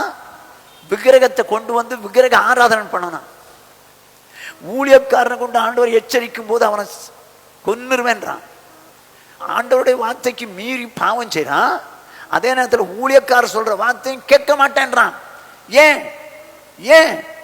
வேதம் சொல்லுது செம்மையானதை செய்தான், ஆனா முழு மனதோடு செய்யல. அருமையான சௌர்யே சௌர்ணே கேள், நீயோ நானோ முழு மனதோடு நம்ம அவரை நேசிக்காதனால்தான், முழு மனதோடு அவரிடத்தில் அன்பு கூறாதனால்தான் தேவைப்படும்போது பாவம் செய்யறோம். புரியுதுங்களா? இப்போ தேவைப்படும்போது வசந்தத்துக்கு மாறா போறோம். புரியுதா? ஏன் வசந்தத்துக்கு மாறா போறோம்? முழு மனதோடு செய்யலைங்க, முழு மனதோடு செய்யல. அதனாலதான் வசந்தத்துக்கு மாறா நடக்கிறோம். முழு மனதோடு செய்யல, நேசிக்கல, அதனால்தான் தேவைப்படும்போது பாவம் செய்யறோம். புரிஞ்சுக்கிச்சிங்களா உங்களுக்கு? ஆனா தேவனை நேசிக்கிறேங்க நாங்க. வேதம் என்ன சொல்லுது? அவரிடத்துல முழு இதயத்தோடு இருந்தாங்களாம், ஒப்பு கொடுத்தாங்களாங்க, அவரிடத்துல அன்பு கூர்ந்தாங்களாங்க, அன்பு கூர்ந்தாங்களாம். தங்களை தாங்களே முதலாவது கர்த்தருக்கும் பின்பு எங்களுக்கும்.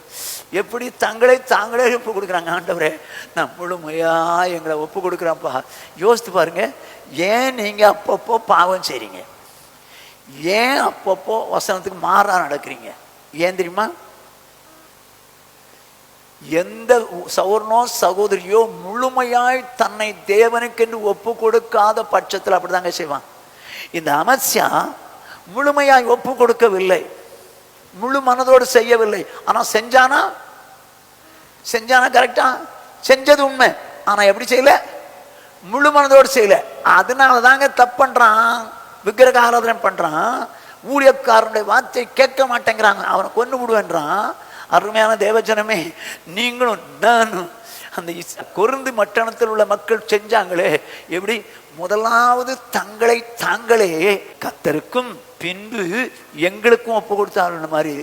அது தேவ சித்தம். ஆண்டவரே உங்களுக்கு எங்களை ஒப்பு கொடுக்குற, ஆண்டவரே உங்களுக்கு எங்களை ஒப்பு கொடுக்குற, என்ன ஒப்பு கொடுக்குறேன்? எங்களை நம்ம ஏன் மற்றவங்கள சேர்ப்பானே? நான் வரமாட்டேங்கிறேன், ஏண்டி என்னைய சேர்க்கிறேன்? ஏன்டா என்னைய சேர்க்கிறேன்ட்டா நம்மளை நாமே ஒப்பு கொடுப்போம். மனம் இருந்தால் முழு இதயத்தோடு ஒப்பு கொடுங்க. முழு இதயத்தோடு, முழு மனதோடு, முழு பலத்தோடு அவரிடத்தில் அன்பு கூறணுமா? ஆனா நம்ம அன்பு கூறன்னு சொல்லுவோம், ஆனா முழுமையா இல்லை, அதனால தான் தப்பு பண்றோம். வேதம் என்ன சொல்லுது? ரோமர்கள் 6வது அதிகாரம் 19ஆம் வசனம். உங்கள் மாம்ச பலவீனத்தின் நிமித்தம் மனுஷர் பேசுகிற பிரகாரமாய் பேசுகிறேன். அக்கிரமத்தை நடப்பிக்கும்படி முன்னே நீங்கள் உங்கள் அவயவங்களை அசுத்தத்திற்கும் அக்கிரமத்திற்கும் அடிமைகளாக ஒப்பு கொடுத்தது போல ரட்சிக்கப்படும்னால நம்முடைய மாம்சம் என்ன சொல்லுதோ அது நடப்பிக்கும்படிக்கு அவங்களை அசுத்தத்திற்கும் அக்கிரமத்திற்கும் அடிமைகளாக ஒப்பு கொடுத்தது போல இப்பொழுது பரிசுத்தமானதை நடப்பிக்கும்படி உங்கள் அவயவங்களை நீதிக்கு அடிமைகளாக ஒப்பு கொடுங்கள். எப்படி? நீதிக்கு, இயேசுவுக்கு அடிமையாக ஒப்பு கொடுங்கன்றது. முன்னால் நம்ம என்ன பண்ணோம்? பாவத்துக்கும் அசுத்தத்துக்கும் அடிமையாக ஒப்பு கொடுத்துருந்தோம். ஆனால் இப்போ அப்படி இல்லை.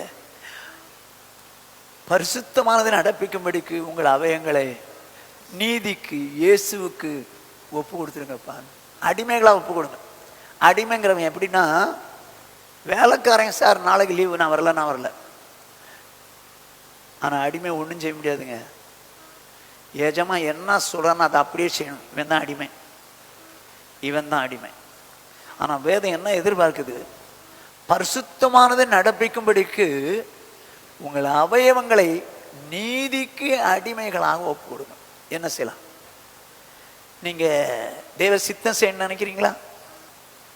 தேவ சித்தம் செய்யணும்னு நினைக்கிறீங்களா? சித்தத்தில் தேறினவளாய் பூர்ண நம்பிக்கை உள்ளவளாய் மாறுவது நீதிமானுடைய வேலை. என்ன செய்யலாங்க? நம்ம ஆண்டவர்கிட்ட சொல்லலாமா? இப்போ நானும் இப்போ சொல்கிறேன் பாருங்க, நான் சொன்னதுக்காக செய்யக்கூடாது. முழு மனதோடு, முழு ஆத்மாவோடு, முழு பலத்தோடு அன்பு கூற வேண்டும் என்பது தேவ சித்தம். அவங்க எப்படி ஒப்பு கொடுத்தாங்களா? தாங்களே கர்த்தருக்குன்னு மனப்பூர்வமாக ஒப்பு கொடுத்தாங்க. இப்போ நம்ம ஒப்பு கொடுக்கலாமா? நான் இந்த மெசேஜை முடிக்கல, நீங்களா விருப்பப்படி ஒப்பு கொடுங்க. முழுமையாக ஒப்பு கொடுத்தா தேவன் அதற்கேற்ற கிருபை தருவார். முழுமையாக ஒப்பு கொடுக்காம நானும் ஐயோ சொல்கிறார பாஸ்டர் ஒப்பு கொடுத்து வைப்போம் அப்படின்னு ஒப்பு கொடுத்து வச்சிங்கன்னு வச்சுங்க, இந்த அமர்சியா மாதிரி தான். முழு இதயத்தோடு செய்யாமல் போனதுனால பாவம் செஞ்சான்ல, ஊழியக்காரன் சொன்னதையும் கேட்க மாட்டேன்ட்டான்ல, அதுதான் நடக்கும். பாவம் செய்வீங்க, வசந்தபடி வாழ மாட்டீங்க. போதுமா? ஆகினால இப்போது நம்ம கட்டாயத்தில் இல்லை, நாமே ஒப்பு கொடுக்கலாமா? என்ன சொல்றீங்க? ஒப்பு கொடுக்கலாமா? ஒரு பலிபீடத்தை கட்டி வேதாம் தான் சொல்லுது. ரோமர் 12:1.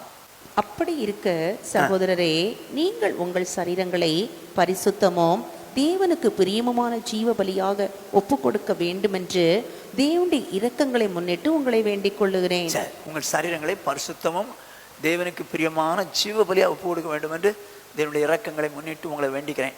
நானும் என் வாழ்க்கையில் மாற்றிக்கிறேன். அப்படி இருக்குன்னு போடுறது. அது என்னங்க? அது என்ன அப்படி இருக்க? 11 கடைசி வசனம் படிங்க. சகலமும் அவராலும் அவர் மூலமாயும் அவருக்காகவும் இருக்கிறது, அவருக்கே என்றென்றைக்கும் மகிமை உண்டாவதாக. ஆமென். சகலமும் அவராலும் அவர் மூலமாயும் அவருக்காகவும் இருக்கிறது. நம்ம எல்லாருமே அப்படித்தான். அவருக்கே என்றென்றைக்கும் மகிமை உண்டாகட்டும்.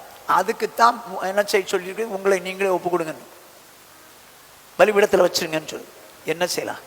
அவருக்கு மகிமை உண்டாகும்படி, ஆண்டவரே எங்கள் பாஸ்டர் சொன்னாருங்கிறதுக்காக எங்களை உங்களுக்கு ஒப்பு கொடுக்கல.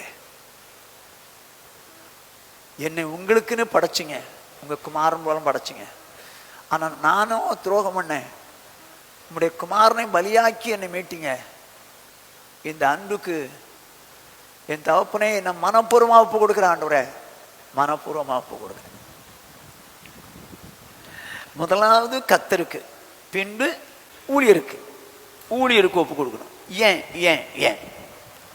எரேமியா தீர்க்கதரிசன புஸ்தகம் 3:15. உங்களுக்கு என் இருதயத்துக்கு ஏற்ற மேய்ப்பர்களை கொடுப்பேன், அவர்கள் உங்களை அறிவோடும் புத்தியோடும் மேய்ப்பார்கள். சரி, என்ன சொல்ற? ஆண்டவரே சொல்றாரு, உங்களுக்கு என் இருதயத்திற்கு ஏற்ற மேய்ப்பரை கொடுப்பேன். நம்ம இருதயத்துக்கு ஏற்ற மாதிரி ஒரு மேய்ப்பர் நமக்கு தரல. அவருடைய இருதயத்துக்கு நமக்கு எந்த ஊழியக்காரர் மேய்ப்பராக இருக்கணும்னு அவர் விரும்பினாரோ அவருடைய விருப்பத்திற்கு ஒரு ஊழியக்காரரை தருகிறார். அறிவோடும் புத்தியோடும் மேய்ப்பார்கள் கொடுத்து அறிவும் புத்தியும் தர்றது அவர் தான். சரிதான்? அந்த ஊழியரை குறித்து வேதம் என்ன சொல்லுது? மல்கியா தீர்க்கதரிசன புஸ்தகம் 2:7. ஆசாரியனுடைய உதடுகள் அறிவை காக்க வேண்டும்.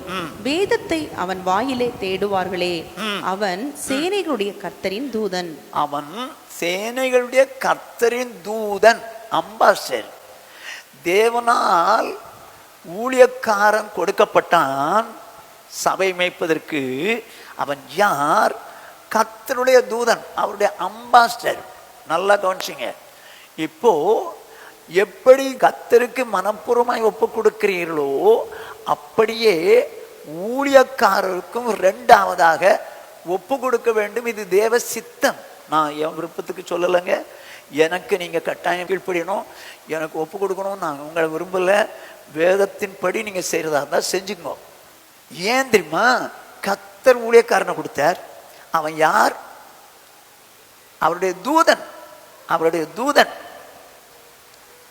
ஆகவே நீங்க அவருடைய தூதனை நீங்க ஒண்ணுமே செய்ய முடியாது. அவருக்கு ஒப்பு கொடுக்கும் போது நீங்க தூதனுக்கும் ஒப்பு கொடுத்து ஆகணும், ஊழியக்காரனுக்கும் ஒப்பு கொடுத்து ஆகணும். இப்போ வேதம் என்ன சொல்ல பாருங்க. கொலோசியர் 1 அதிகாரம் 25வது 26வது வசனங்கள். ஆதி காலங்களுக்கும் தலைமுறை தலைமுறைகளுக்கும் மறை இப்பொழுது அவருடைய பரிசுத்தவான்களுக்கு வெளியாக்கப்பட்ட ரகசியமாக தேவ வசனத்தை பூரணமாய் தெரியப்படுத்துகிறதற்கு, அவருடைய வெளியாக்கப்பட்ட பரிசுத்தவான்களுக்கு வெளியாக்கப்பட்ட ரகசியத்தை, ரகசியமான தேவவசனம். அப்போ இந்த தேவ வசனம் வந்து தேவனால் கொடுக்கப்பட்ட ரகசியம். அது யாருக்காக கொடுக்கப்பட்டது? பரிசுத்தவான்களுக்காக கொடுக்கப்பட்டது, பரிசுத்தவான்களுக்கு கொடுக்கப்பட்டது. அந்த தேவவசனத்தை பூர்ணமாய் தெரியப்படுத்துறதற்கும் உங்கள் பொருட்டு தேவனால் எனக்கு அளிக்கப்பட்ட உத்தியோகத்தின்படியே நான் அந்த சபைக்கு ஊழியக்காரன் ஆனேன். என்ன சொல்றார்? உங்கள் பொருட்டு எனக்கு அளிக்கப்பட்ட உத்தியோகத்தின்படியே நான் அந்த சபைக்கு, இந்த சபைக்கு என்னை ஊழியக்காரன் வச்சேன். எதுக்கு வச்சாரன்? தேவனுடைய வசனத்தை அறிவோடும் புத்தியோடும் மேய்க்க போறாங்க. எப்படி? அறிவோடும் புத்தியோடும் மேய்க்கிறதுக்கு தான் வச்சிருக்காரு. இதுவரைக்கும் மறைக்கப்பட்டிருந்த வசனம், ஆதி காலங்களுக்கும் தலைமுறை தலைமுறைக்கும் மறைக்கப்பட்டிருந்த வசனத்தை அது என்னவா பூர்ணமாய் தெரியப்படுத்துறது, வெளியாக்கப்பட்ட ரகசியமாகிய தேவசனத்தை பூர்ணமாய் தெரியப்படுத்துறதுக்கு கர்த்தர் என்ன சொல்றாராம்? ஊழியக்காரனாய் அந்த சபைக்கு வைக்கிறார். சரியா? சரிங்க. இன்னும் ஊழியக்காரனை வச்சு என்னதான் பண்ண போறாரு? சரி, அவரை தெரிவி இந்த ஊழியக்காரன் எல்லாத்தையும் சொல்லித்தான் தர்றான். என்னத்துக்கு தான் சொல்லி தரணும்? வெளிப்படுத்துறேன்றாரு. எதுக்கு வெளிப்படுத்துறாரு? இப்போ 28வது 29வது வசனத்தை வாசி. எந்த மனுஷனையும் கிறிஸ்து இயேசுவுக்குள் தேறினவனாக நிறுத்தும்படிக்கு அவரையே நாங்கள் அறிவித்து, எந்த மனுஷனுக்கும் புத்தி சொல்லி எந்த மனுஷனுக்கும் எல்லா ஞானத்தோடும் உபதேசம் பண்ணுகிறோம். இப்போ என்ன சொல்றாரு பவுல்? கொலோசை சபையாரை பார்த்து, எங்க இந்த சபைக்கு என்னை ஊழியக்காரனை வச்சாரு. ஆதி காலங்களுக்கும் தலைமுறை தலைமுறையாக இருந்தவர்களுக்கும் அந்த மறைக்கப்பட்ட அந்த தேவசனமாகிய அந்த வசனத்தை உங்களுக்கு போதிக்கிறதுக்காக கர்த்தர் எங்களை வச்சிருக்காரு. இப்போ என்னவா? இந்த மனுஷனையும் கிறிஸ்து இயேசுவுக்குள் தேறினவனாய் நிறுத்தும்படிக்கு அவரை நாங்கள் அறிவிக்கிறோம். உங்களுக்கு எதுக்குங்க நாங்கள் வசனம் சொல்லணும்? ஊழியக்காரன் எதுக்கு சபைக்கு வசனம் சொல்லணும்? மறுபடி நம்ம இயேசு போல மாறணும், இயேசு போல மாறணும், இப்படிதான் சொல்லுவோம். அவரை தான் அறிவிப்போம். எந்த மனுஷனுக்கும் புத்தி சொல்லி எந்த மனுஷனுக்கும் எல்லா ஞானத்தோடும் உபதேசம். எதுக்கு? எந்த மனுஷனையும் கிறிஸ்து இயேசுக்குள் தேறினவனாய் நிறுத்தும்படி. எப்படி தேறணும்னு போட்டு பாருங்க 29ஆம் வசனம். அதற்காக நான் எனக்குள்ளே வல்லமையாய் கிரியை நடப்பிக்கிற அவருடைய பலத்தின்படி போராடி பிரயாசப்படுகிறேன். இப்ப ஊழியக்காரன் நீங்க நினைப்பீங்க, அவருக்கு என்னங்க ஞாயிற்றுக்கிழமை ஆனால் வர்ற புதன்கிழமை அவர் பைபிள் ஸ்டடியில் பிரசங்கம் பண்ணுவார், ஞாயிற்றுக்கிழமை ஆனால் அவர் ஞாயிற்றுக்கிழமை சர்வீஸில் பிரசங்கம் பண்ணுவார். அதுக்கு மேலே அவருக்கு என்னங்க வேலை? அவர் பாட்டு நிம்மதியாக தூங்குவார், படுத்துருப்பார். அப்படியா? நீங்கள் பாட்டுக்கு வேலைக்கு போவீங்க. இந்த பிரசவத்துக்கு காத்திருக்கிற இந்த பிள்ளை, அந்த தாய்மாருக்கு தான் தெரியும் அந்த வேதனை. எங்களுக்கு பரீட்சை, ஞாயிற்றுக்கிழமை வந்தால் பரீட்சை, பைபிள் ஸ்டடி வந்தால் பரீட்சை.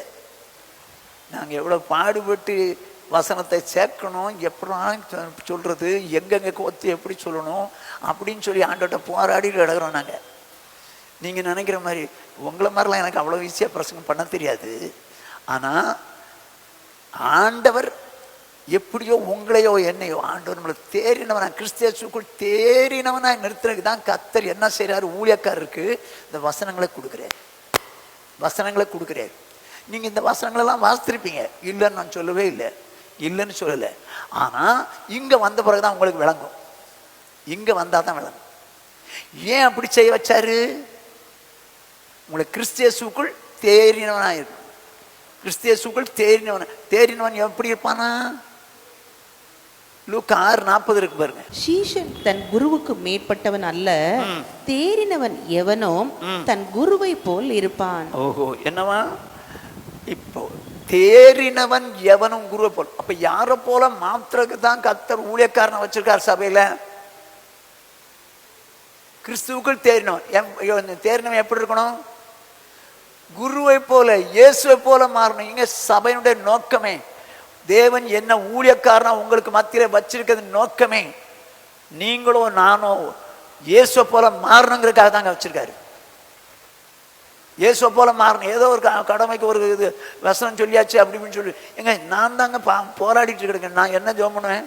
ஆண்டவரே, கரை திரை முதலானவர்கள் ஒன்றுமில்லாமல் பரிசுத்தம் பிழையற்றதுமான சபையாக உங்களுக்கு முன்னால் நிறுத்தணும்பா. நான் எப்படி ஆண்டவரே நான் வாழணும்? அவங்களுக்கு மந்தைக்கு மாதிரியா இருக்கணுமே. நான் போராடிக்கிட்டு ஜெபம் பண்ணிட்டு இருப்பேங்க, போராடி ஜெபம் பண்ணிட்டு இருப்பேன். உங்களுக்கு நீங்கள் வந்து பாஸ்டர்மா தூங்குவார படுத்திருப்பாரு, இல்லைன்னா ஏதாவது பண்ணுவேன். எனக்கு அப்படிலாம் இல்லை, பகலில் தூங்கவும் மாட்டேன். போங்க, நெஞ்சு போனால் பைபிள் படிப்பேன், இல்லைன்னா முழங்கால் போட்டிருப்பேன். ஏன் அப்படி செய்யணும்? நினைச்சிருந்தா படுத்திருக்கலாமே. இல்லை, எப்படியா இந்த சபையை கர்த்தருடைய நாளிலே குற்றமற்ற சபையை நிறுத்தணுமே, இவங்களை இயேசு போல தேறி கொண்டு வரணுமே அப்படிங்கிற பாரம் எங்களுக்கு பாரம் வைக்கலன்னு வச்சுங்கன்னா, எனக்கு இந்த மாதிரிலாம் இந்த தைரியமாக உங்கள்கிட்ட போராடி அப்படி நாங்கள் ஸ்ட்ராங்காக பேச மாட்டோங்க. அப்படி பாலிஷ்டாக பேசிட்டு போயிட்டு வரீங்களா அப்படின்னு விட்டுருவோம். இதுக்கு தான் உங்ககிட்ட சொன்னேன், நான் உங்களுக்கு முன்மாதிரியா இருக்கணும். சப்போஸ் நானே இல்லைன்னா சபை அவுட்டு. அதுதான் சொன்னேன். அப்படி நான் இல்லைன்னா நீங்க ஜெபம் பண்ணலான்னு சொன்னேன். நான் மந்தைக்கு மாதிரியா இருக்க வேண்டியவன், நான் ரோல் மாடலா இருக்க வேண்டியவன். உங்களுக்கு நான் மாடலா இல்லாம நான் எப்படி வேணாலும் வாழ்வேன். ஆனா நான் சொல்ற வசனத்தின்படி மட்டும் வாழுங்கன்னு சொன்னா எப்படிங்க உங்களுக்கு சரி ஒத்து வருவீங்க? நீங்க ஜெபம் பண்ணுங்க, ஆண்டவரே எங்க ஊழியக்காரர் சரி கிடையாது, மந்தைக்கு மாதிரியா இருக்க வேண்டிய ஒரு மாதிரி இருக்கிறாரு, ஆகையினால அவரை தூக்குங்க ஆண்டவரையும் ஜெபம் பண்ணுங்க. எனக்கு ஒன்றும் இல்லைங்க, எனக்கு ஒன்றுமே இல்லை. ஏன்னா உங்களை ஆண்டவருடைய வருகையில் நிறுத்துறதுக்கு, உங்களை இயேசுவை போல மாத்துறதுக்கு கர்த்தர் என்ன வச்சிருக்காரு. அதுக்கு நான் சூட்டபிள் பர்சனாக இல்லைன்னா நான் எதுக்குங்க ஊழியக்காரனா இருக்கணும்? ஜெபம் பண்ணுங்க, தைரியமா ஜெபம் பண்ணுங்க. ஆண்டவரை தூக்கிடுங்க. ஆண்டவரை, நல்ல ஒரு ஊழியக்காரனை எங்களை கிறிஸ்துவின் நிறைவான வளர்ச்சிக்கு அந்த அளவுக்கு இயேசுவை போல மாற்றுற அளவுக்கு ஒரு ஊழியக்காரரை வச்சிருங்க ஆண்டவரே. அப்படிப்பட்ட ஊழியக்காரரை வச்சுங்க. இவர் லாய்க்கு இல்லாதவராக இருக்கிறார், தூக்குங்க, சொல்லுங்க, ஜெபம் பண்ணுங்க. நான் ஒப்பு கொடுக்குறேங்க. நான் உங்கள்கிட்ட சொல்றேங்க, நானே சொல்லி ஜெபம் பண்ணுவேன். என் சபை, ஆண்டவரே, நான் மந்தைக்கு மாதிரியா இருக்க விரும்புறேன். ஒரு நாள் இடலா இருக்கக்கூடாது. ஒருவேளை யாருக்கு வேணும் இடலா இருந்தா இந்த உலகத்தை விட்டு தூக்கிடுங்க ஆண்டவரே. அப்படிதான் சொல்லுவோம்.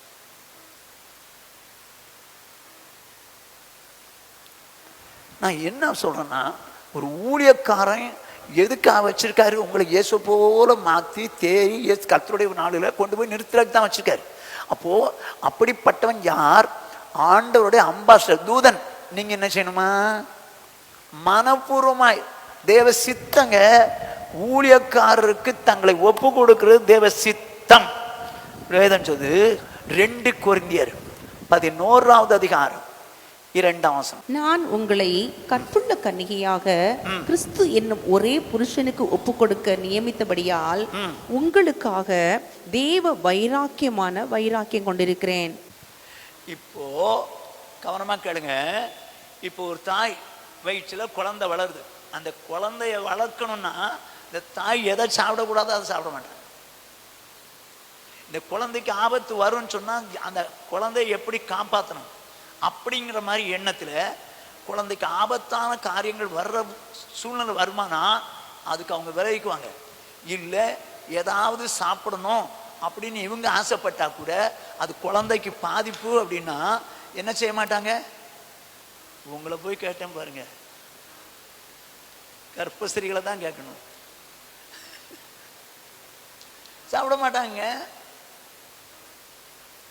என்னால என் புள்ள பாதிக்கப்படக்கூடாது, என் புள்ள இந்த 10வது மாசத்துல முழுமை அடைஞ்சு சுகமா வந்து இந்த உலகத்துல பிறக்கணுமே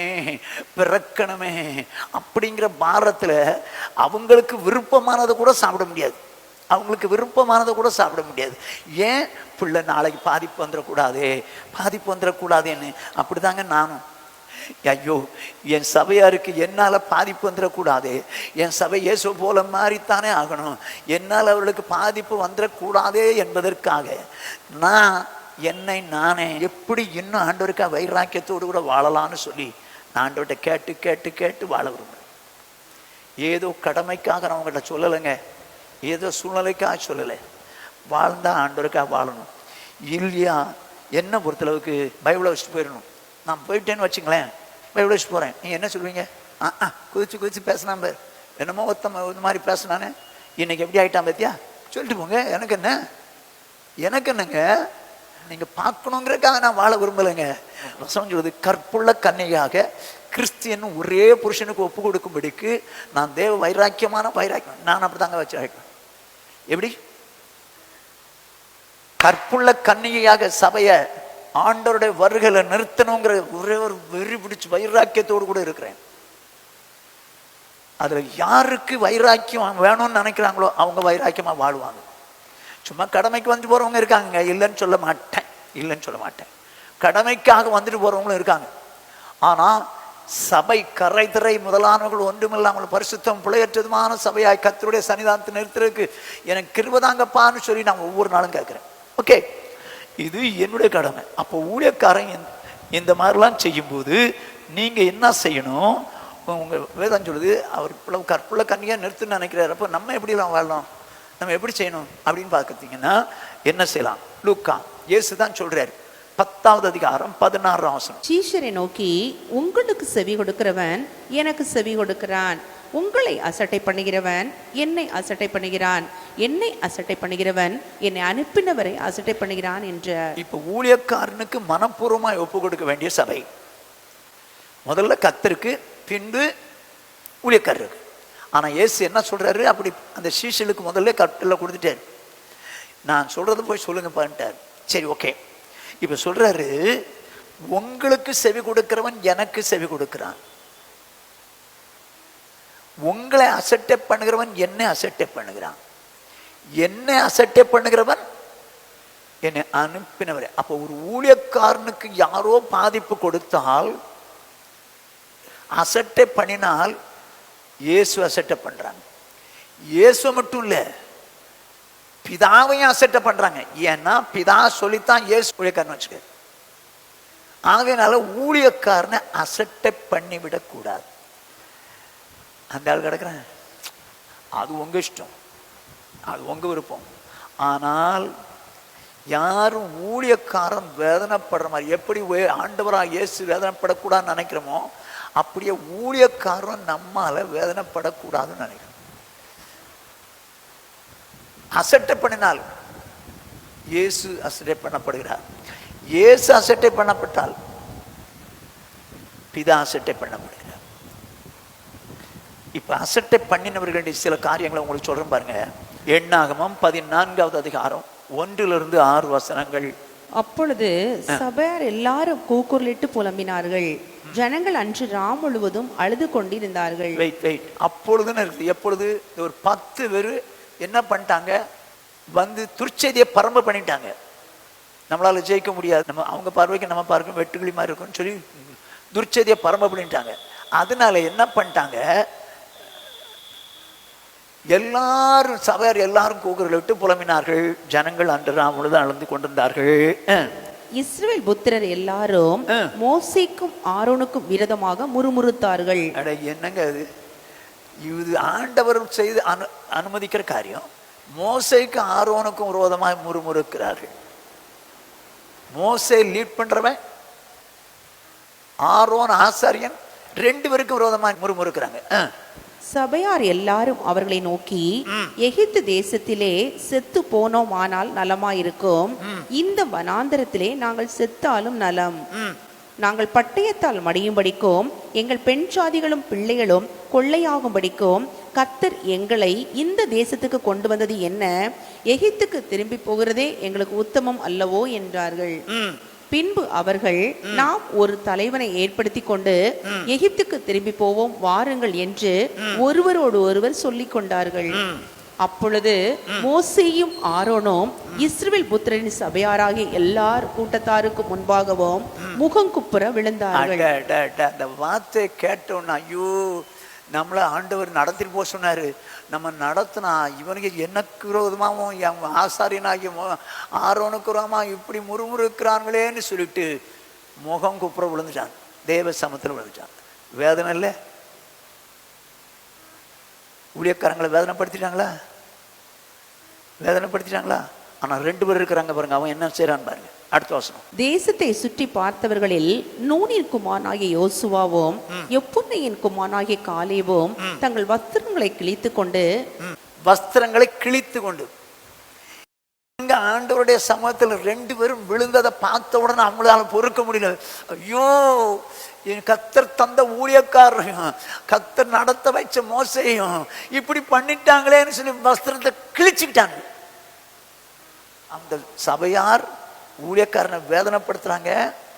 2 பேரு, ஐயோ எங்க ஊழியக்காரர் வேதனைப்படுறாருன்னு சொல்லி கிழிச்சுக்கிட்டாங்க வஸ்திரத்தை. கர்த்தர் சொல்றார், மோசே நீ விலைக்கு நான் உன்னை பெரிய ஆளாக்குறேன், இவங்களை சாவடிக்கிறேன். மோசே ஒத்துக்கல. வேணாம் ஆண்டவரே, மன்னிச்சுக்க, நீ சொன்னதுனால நான் மன்னிக்கிறேன் மோசே அப்படின்னு திரும்ப மன்னிச்சுக்கிட்டார். நான் எதுக்கு சொல்ல வரேன்னு கேளுங்க. முழு சபையே வேற மாதிரி இருக்குது. அந்த சபையில இருக்கிற 2 பேர் மாத்திரம் ஆண்டவருக்காக நிற்கிறேன். இப்ப வாசிப்போம். என்னாகும் 26, 9, 10 பாருங்க. எலியாவின் குமாரர் நேமுவேல், நாத்தான், அபிராம் என்பவர்கள். இந்த தாத்தான் அபிராம் என்பவர்களே சபையில் பேர் பெற்றவர்களாயிருந்து கர்த்தருக்கு விரோதமாக போராட்டம் பண்ணி கோராகின் கூட்டாளிகள் ஆகி மோசேக்கும் ஆரோனுக்கும் விரோதமாக விவாதம் பண்ணினார்கள். விவாதம் தான். வாக்குவாதம் எதனால பிறகுது? பெருமைனால. இந்த 2 பேருக்கு விரோதமாக கூட்டத்தை கூட்டிட்டான். இவங்க யாரு? பேர் பெற்றவர்களா இருந்தவங்க. இந்த பேர் பெற்ற சபையில பேர் பெற்றவங்க தாங்க பிரச்சனையே பண்ணுவாங்க. அமைதியா வந்துட்டு போறாங்க பாருங்க, அவங்க எல்லாம் பிரச்சனை பண்ண மாட்டாங்க. நடத்துற ஊழியக்காரருக்கு விரோதமா விவாதம் பண்ணினார்கள். சண்டை கண்டெல்லாம் ஒன்றும் போடலை. என்னமோ சார், என்ன பெரிய ஆளா, என்ன ஓய்த்திரியா அப்படின்னு கேட்டுக்கிட்டாங்க. அது 16ஆம் அதிகாரத்தில் இருக்குது. சரி, இப்போ என்ன நடக்குன்னு பார்ப்போம். பூமி தன் வாயை திறந்து அவர்களையும் கோராகையும் விழுங்கினதினாலும் அக்னி 250 பேரை பட்சித்ததினாலும் அந்த கூட்டத்தார் செத்து ஒரு அடையாளமானார்கள். போதுமா?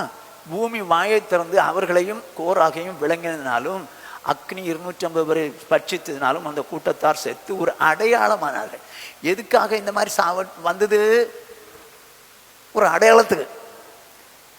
ஊழியக்காரனுக்கு விரோதமா நிற்காதீங்க, இது ஒரு அடையாளம், கேர்ஃபுல்லா இருங்க அப்படின்னு சொல்லி இருக்குது.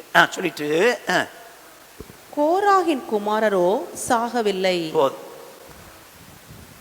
கோராகின் குமாரரோ சாகவில்லை. ஏன் சாகல? எங்க அப்பா பெருசா, ஊழியக்காரு பெருசா? எங்க அப்பாவோடு சேர்ந்த கூட்டம் பெருசா, தேவன் கொடுத்த ஊழியக்காரு பெருசா? எனக்கு ஊழியக்கார் தான் பெருசு. எங்க அப்பா எனக்கு பெருசு இல்லை. எங்க அப்பா ஊழியக்காரரை எழுத்து நிற்கிறாரு. ஐயோ, நான் தேவனுடைய தாசனை, தேவனுடைய மனுஷன், நான் எழுத்து நிற்க நான் விரும்பல அப்படின்னு சொல்லி மோசேக்கு எதிர்த்து நின்று சொந்த அப்பாவோடு கூட நிக்கலங்க. சொந்த பிள்ளைகள், குமாரன் அல்ல, குமாரரோ. அப்படியானா அவங்களுக்கு வேல்யூ தெரிஞ்சிருக்குது, ஊழியக்காருடைய வேல்யூ. இவங்க தேவனுடைய ரெப்ரசன்டேட்டிவ்ஸ், இவங்களோட தான் நம்ம நின்னாகணும். இவனுக்கெல்லாம் இந்த உலகத்தில் எப்படியோ அங்கே வச்சிருக்கிற ஆட்கள், அவனுக்கு விஐபியா இருந்தாலும் கூட ஊழியக்காரனுக்கு என்ன ஆக முடியாது, ஈக்குவலாக வர முடியாது. நாங்கள் ஊழியக்காரருக்கு என்னை ஒப்பு கொடுக்குறேன்னு சொல்லி ஒப்பு கொடுத்தவர்கள் தான் கோராகின் குமாரர்கள். அதனால் அவங்க சாவல. சாவல. கோராகு கூட்டத்தாரோடு சேர்ந்து நிக்கலங்க. எப்படி ஊழியக்காரரோடு சேர்ந்து நிக்கிறதுக்கு ஒரு வைராக்கியம் இருந்திருக்கு பாருங்க. சொந்த குடும்பமா ஊழியக்காரனா? நோ, எனக்கு ஊழியக்காரர் தான். மனப்பூர்வம் ஒப்பு கொடுத்தாங்க. அதனால தான் அவன் சொல்லுது, தாங்களே மனப்பூர்வமாக ஒப்பு கொடுத்தார்கள். எப்படி நானோ நீங்களோ முதலாவது நம்ம படைச்ச தேவனுக்கு ஒப்பு கொடுக்கணும். ரெண்டாவது யாருக்கு? ஊழியக்காரர்களுக்கு மனப்பூர்வமாக ஒப்பு கொடுக்கணும். 1 தீமோத்தேயு 5வது அதிகாரம் 17வது வசனம். நன்றாய் விசாரணை செய்கிற மூப்பர்களை, விசேஷமாக திருவசனத்திலும் உபதேசத்திலும் பிரயாசப்படுகிறவர்களை ரெட்டிப்பான கனத்திற்கு பாத்திரராக எண்ண வேண்டும். எல்லாரையும் கனம் பண்ணுங்க, ஆனா இவங்க ரெட்டிப்பான கனத்திற்கு பாத்திரா எண்ணீங்க. நான் சொன்னதுக்காக நீங்க என்ன செய்யணுங்கிறது சொல்லுங்க வரல. ஊழியக்காரர் உங்களுக்கு தந்திருக்கிறாரு கர்த்தர். நீங்க ரெட்டிப்பாய் கனத்துக்கு பாத்திரம் எண்ணினீங்கன்னா யாரை கனம் பண்ற மாதிரி? தேவனை கனம் பண்ற மாதிரிங்க. தேவனை கனம் பண்ற மாதிரி. அசட்டை பண்ணினால் அவர் அசட்டை பண்ற மாதிரி, அவர் அசட்டை பண்ணா பிதாவை அசட்டை பண்ற மாதிரி. ஆக ரெட்டிப்பான கனத்துக்கு பாத்திர எண்ணங்கள்.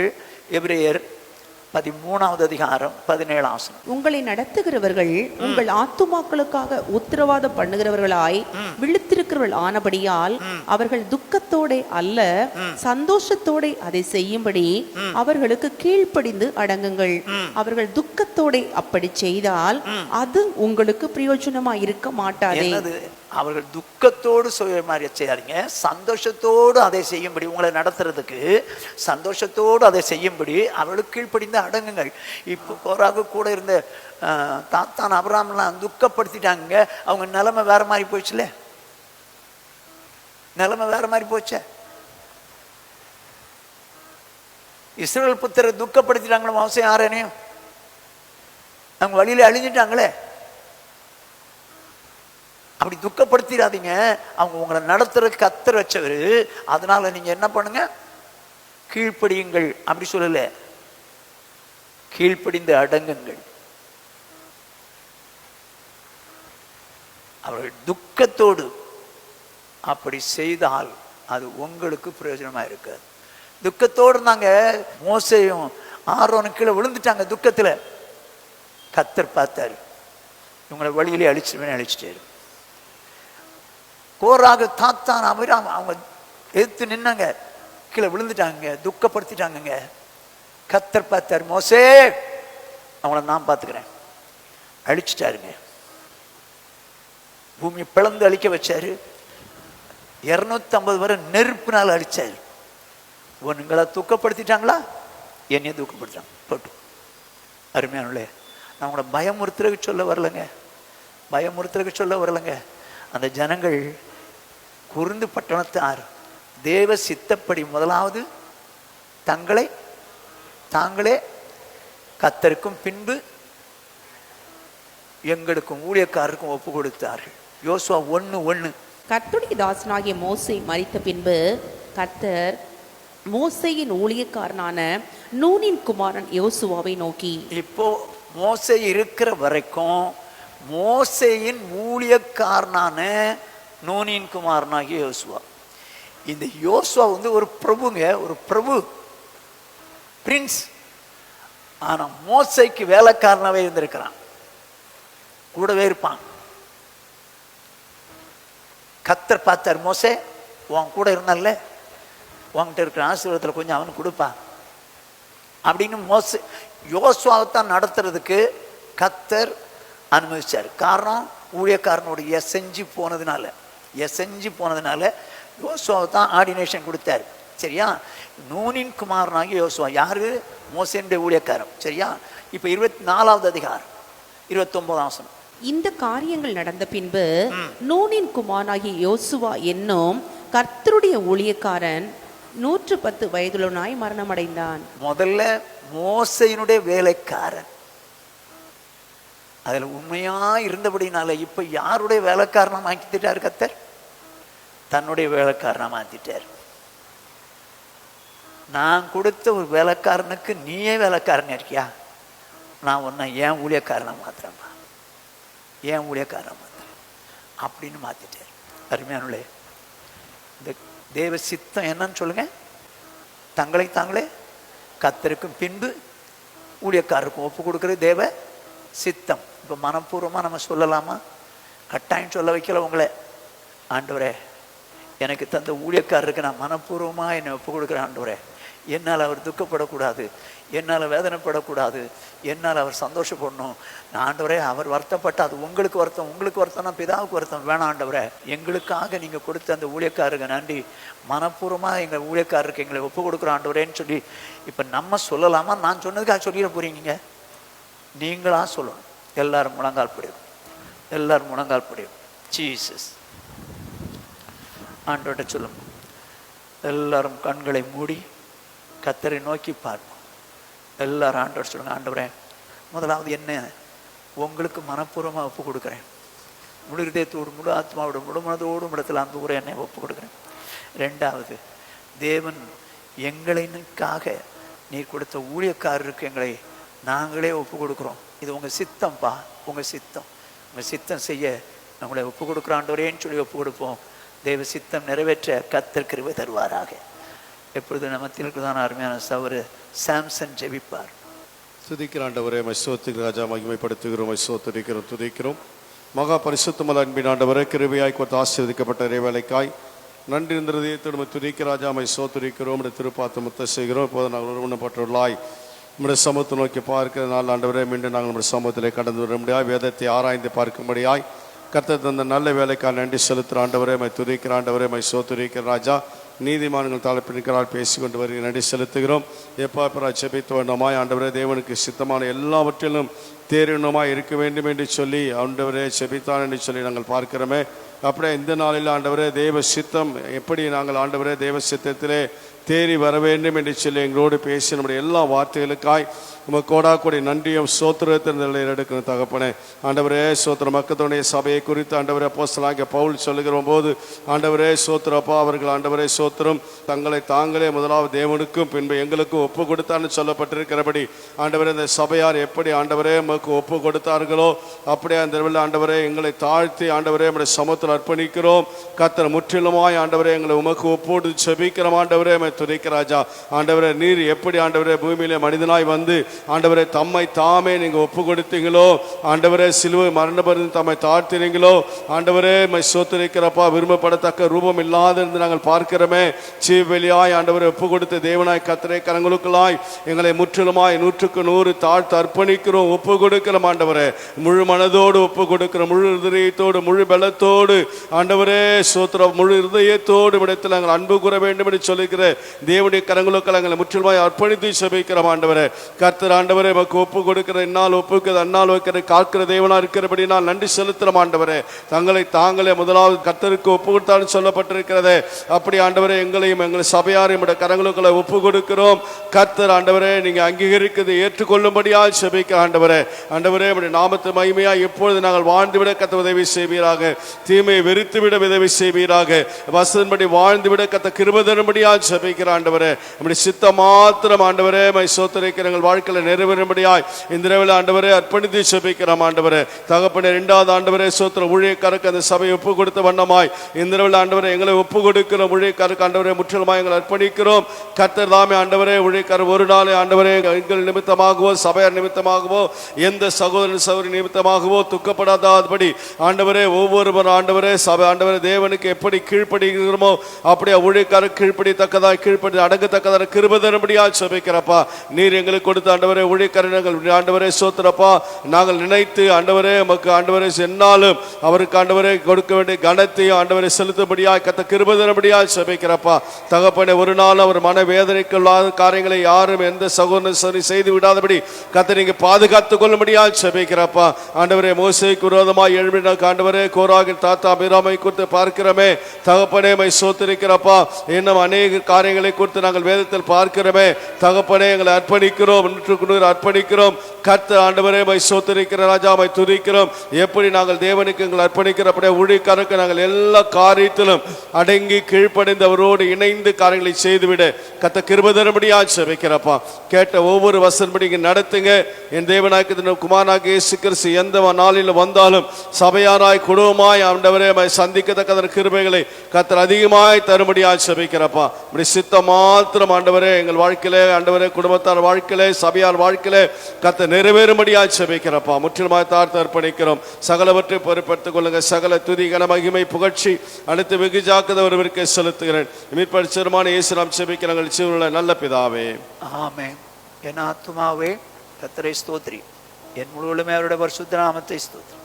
என் ஆத்துமாவே கர்த்தரை ஸ்தோத்திரி, அவர் செய்த சகல உபகாரங்களை மறவாதே.